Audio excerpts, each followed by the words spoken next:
ആരാധകർ പ്രതീക്ഷയോടെ കാത്തിരിക്കുന്ന ബസൂക്ക എന്ന സിനിമയുടെ സെൻസർ വിവരങ്ങൾ പുറത്ത്. സർട്ടിഫിക്കറ്റ് ലഭിച്ചിരിക്കുന്ന ചിത്രത്തിലെ 6 ഭാഗങ്ങളിൽ മാറ്റം വരുത്തണമെന്ന് സെൻസർ ബോർഡ് നിർദ്ദേശിച്ചിരിക്കുകയാണ്. LSD എന്ന വാക്ക് റീപ്ലേസ് ചെയ്യണമെന്നും ചില പരാമർശങ്ങൾ മ്യൂട്ട് ചെയ്യണമെന്നുമാണ് വിവരം.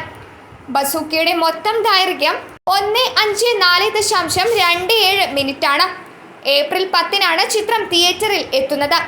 നവാഗതനായ ഡീനോ ഡെന്നിസ് സംവിധാനം ചെയ്യുന്ന ചിത്രം ഒരു ആക്ഷൻ ത്രില്ലറാണ് എന്നാണ് സൂചന.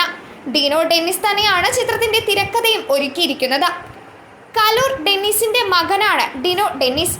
സരിഗമ ഇന്ത്യ ലിമിറ്റഡും തിയേറ്റർ ഓഫ് ഡ്രീംസിന്റെ ബാനറിൽ ജിനു വി അബ്രഹാമും ഡോൾവിൻ കുര്യാക്കോസുമാണ് ചിത്രം നിർമ്മിച്ചിരിക്കുന്നത്.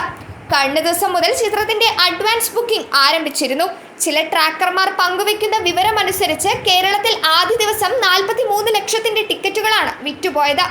ഇന്ത്യയിലെ മറ്റു ഭാഗങ്ങളിൽ 1 ലക്ഷത്തിന്റെ ടിക്കറ്റുകളും വിറ്റഴിച്ചിട്ടുണ്ട്.